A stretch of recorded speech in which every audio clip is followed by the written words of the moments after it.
Morning, my name is Chef Sumant Goyal. In the earlier video, we covered the moist method of cooking. In today's video, we're going to the dry methods of cooking. So dry methods are divided into two parts. One, using oil. One, using dry heat. So using oil means I would be applying oil to the food items.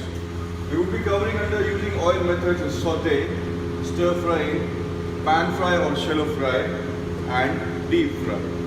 Under using heat method, we will be doing something which is baking, grilling and roasting. So today we will cover in this video all these sauteing, stir frying, pan frying, deep frying, baking, grilling and roasting. So let's talk about saute first method. Well, saute is a French term which means to jump. So when we are sauteing something, we have to move the pan continuously, move the vegetables continuously. Saute is done on a moderate heat with a very less amount of oil. Now we can saute anything. We can saute a raw food, we can saute a semi-processed food, we can even saute cooked food, depending what are we cooking. So let's quickly show you what is saute. So let's see how is saute done. We put the gas on moderate. Put a pan on top of the gas. Put very less amount of oil. With saute, the technique in which we use very less amount of oil. Let this heat up.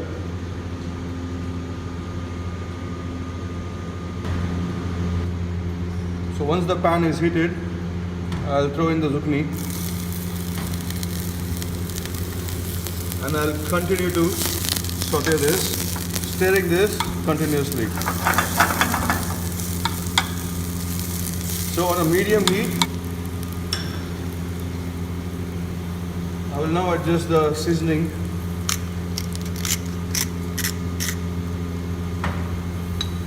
Some salt, some pepper, and we are done with saute zucchini.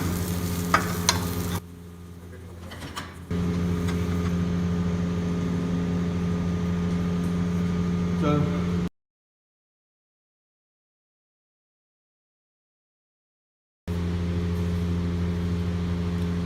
let's talk about stir fry now. So in this method, the heat is on a very high side.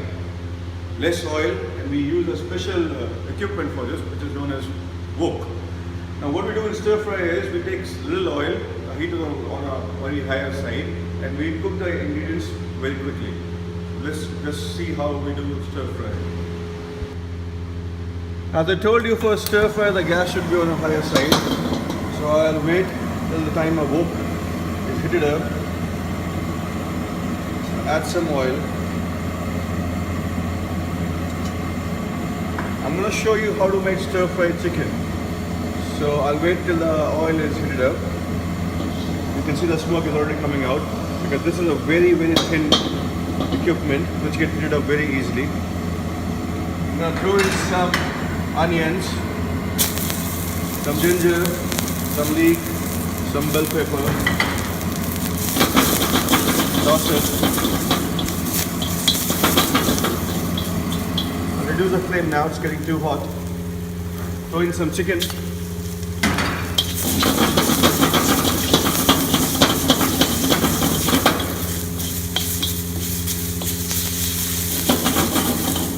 To this I'll add some salt and pepper.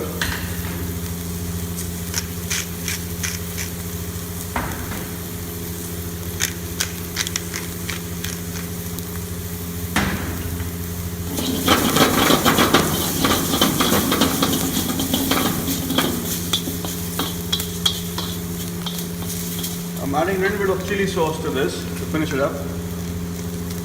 As you can see, the chicken already cooked now.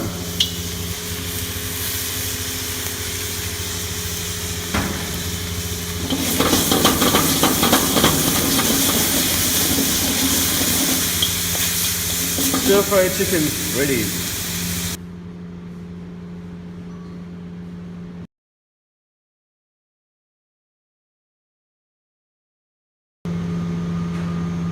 So the next method we are doing is pan frying and deep frying. So I will be covering these two methods and showing the difference also. What is the difference between?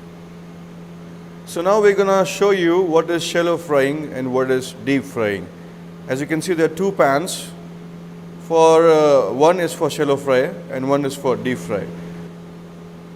Whenever we are doing deep frying, we need a container which has some depth and a lot of oil is used. On the other hand, shallow fry, we do not use so much of oil. So I'm going to show you how do we shallow fry some potato chips and how do we deep fry some French fries. So the basic difference is, in shallow frying the oil is not too much, and in deep frying the oil is too much. In deep frying, the food particle is completely immersed inside the oil. Shallow frying, the food particle is partially immersed inside the oil. These methods are very, very rapid methods of cooking. The temperature used is very high. Whenever we are doing frying, we should always keep in mind 2 points. One is the smoking point, second is the flash point. Now what is smoking point? Smoking point is a point where the oil starts to give a smoke. Now you have to be very careful. When you see the smoke, that means you have to lower down the temperature.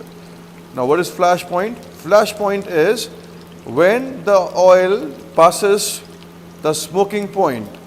That is flash point. At this point, the oil becomes very vulnerable and it can catch fire. So this is something which you have to be a little careful while doing these two techniques, frying. Now you can see the one on the left hand side, the food particle is completely immersed inside the oil, that is deep frying. And on the right hand side, the food particle is not completely immersed inside the oil, that is shallow frying.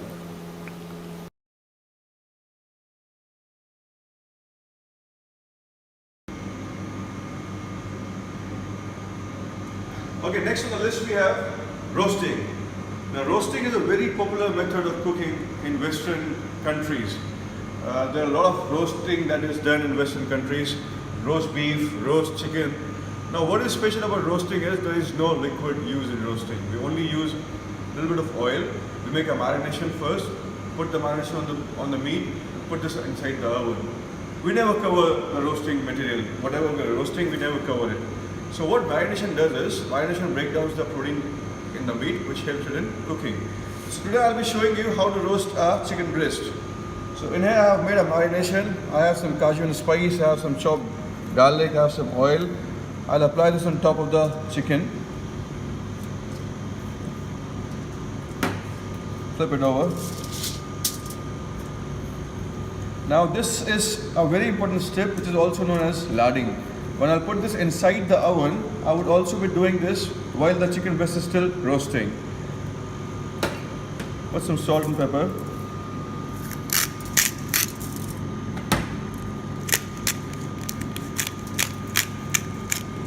Now there are very different varieties of roasting available. There is pot roasting, there is spit roasting, there is tandoor in Indian cuisine. So what we have done is we have preheat the oven. Now I'll put this chicken breast inside the oven. Temperature is 165 degrees Celsius. Now this will take roughly around 10 to 12 minutes at 165 degrees Celsius to roast. You can roast anything. You can roast even vegetables. Starch majorly are good for roasting. So this was about roasting. So it's been roughly 5 to 6 minutes that the chicken has been roasting. Now as I told you that in between we are going to baste the chicken. So it's a very important step in roasting. So I'm going to apply some oil on the chicken. This is also known as basting. What this will do is this will keep the chicken moist and juicy. I'm going to cook this for around 3 to 4 minutes more. The chicken looks ready now. And then we'll take it out. So now we have taken the chicken breast out. It is still hot. The golden rule of roasting is we never cut the roasted meat immediately. We leave it for some time so that it retains the juice. If I cut it now, this will become very dry. The juices will run out. So I leave this for some time so that the juices are retained inside the meat. This is called as resting. Let's cut the chicken now. You can already see the juices coming out. Moist and tender.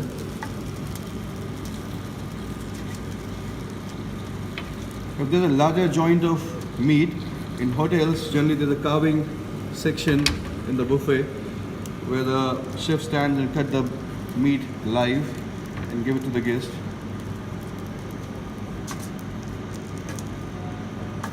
This was all about roasting.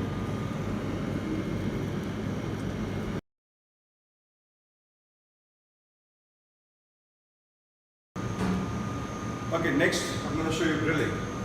Now what is grilling?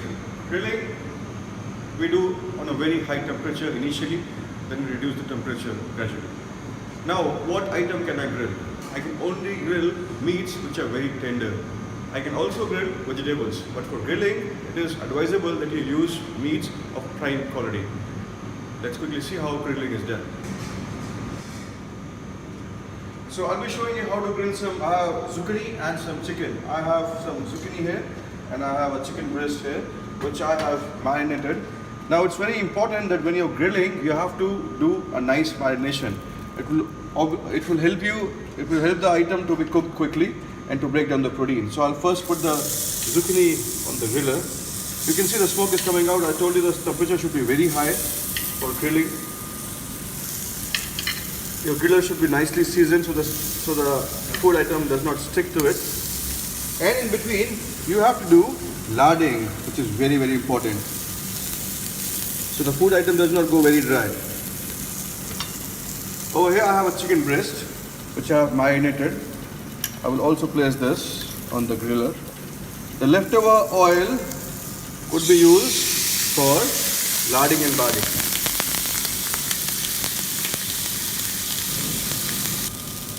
I will now flip them. You can see some nice grill marks.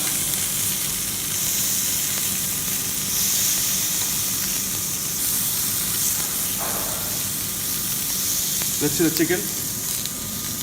Yeah, I can see some nice grill marks. Now at this time, it is very important to do basting. Otherwise, the meat particle and the vegetables go very dry. So if I do nice basting, the chicken will remain juicy.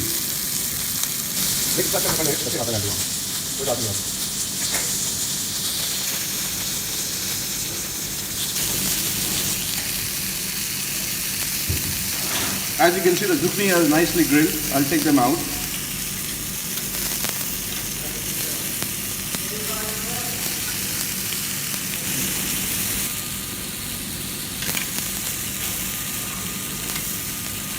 So I have my grilled zucchini here and my chicken is also looking ready. Grilled zucchini with grilled chicken breast. So this was about grilling.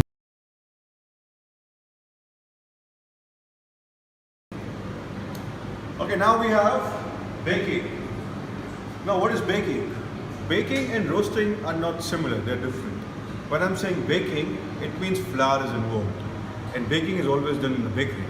But now in modern days, chefs are doing a lot of baking. For example, if I have to bake a potato, now what I will do is, I will take the potato, I'll put some salt with this, put this inside the oven. Now what is different between roasting a potato and baking a potato would be, in this potato, I would only apply salt, no oil. I will put this inside the oven and I bake this. But now if I have to roast this potato, what I would have done is, I would cut this potato, put some herbs, put some oil, salt and pepper, put this inside the oven and bake. And roast, sorry. So the major difference between roasting and baking is, when I'm roasting the material, when I'm roasting a potato, oil is involved, herbs is involved. When I'm baking the potato, there's nothing else but just the potato. I'll put this inside the oven and I'll bake this.